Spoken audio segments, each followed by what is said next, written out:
In a world where gaming often sidelines African narratives, I found myself trapped in a cycle of stereotypes. My character was just another thug NPC, a mere reflection of what others thought we could be. But then I discovered Pan Africanism, a movement that redefined my perspective and my code. I realized that our stories are not just side quests, they are the main narrative. As I delved into the rich history of African games, I learned that our ancestors invented strategy long before the West even had a joystick.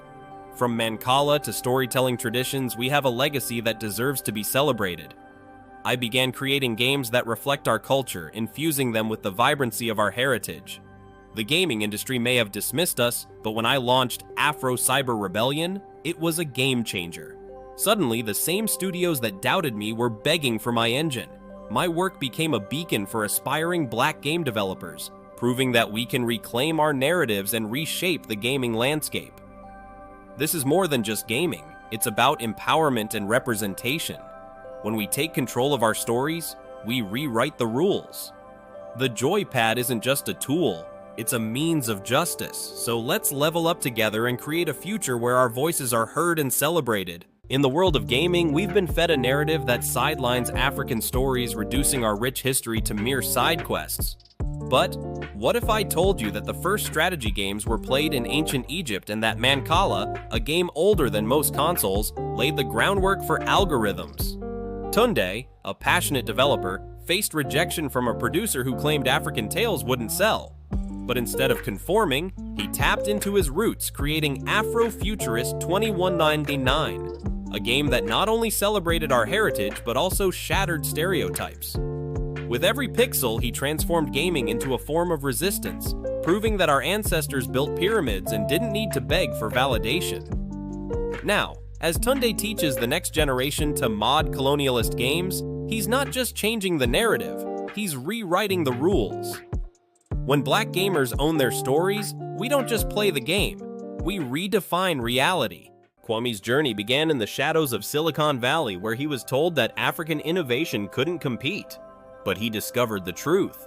Our ancestors laid the groundwork for technology long before the rest even imagined it.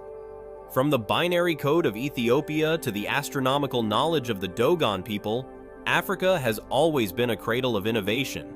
With the wisdom of Grandma Nia, he realized that he didn't need to beg for funding, he could build his own path. He created African OS, a platform that not only served his people but also attracted global attention. When his technology was stolen, he fought back, reclaiming his patents and proving that Africa could lead in tech. Now Kwame teaches the next generation, showing them that their keyboards are tools for liberation, not just for typing. When Africa controls its technology, we don't just participate in the global economy, we redefine it. This is our moment to rise and innovate, to take our rightful place in the tech revolution. In a world where history is often rewritten, I found myself trapped in a classroom filled with imperialism and colonialism. They told me Africa was a dark continent, that our kings were mere tribal chiefs. But I discovered the truth. Our ancestors built libraries in Timbuktu, filled with knowledge that surpassed the globe. Education became my weapon of liberation. I learned from wise elders like Baba Kwesi, who reminded me that we didn't need validation from anyone.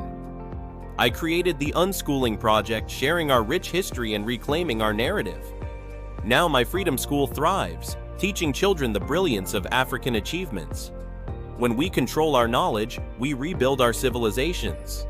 This is our revolution. Let's embrace it together. Zahara's journey began with a simple truth. Our sounds hold power. For too long, African melodies were dismissed as mere noise while the world profited from our heritage. The San people with their click consonants were the original ASMR artists, and Yoruba tonal languages were the precursors to sound therapy. When Zahara connected with her roots, she discovered that lullabies were not just songs, they were ancestral medicines. Grandma Amma taught her to reclaim these sounds, leading to the creation of Sankofa sounds. Suddenly, the world was listening, and Zahara's videos became a lifeline for those seeking healing from racialized stress. This is more than just ASMR, it's a revolution. When Black voices own the frequencies, we heal generations. Reclaim your sound and let the world hear your story.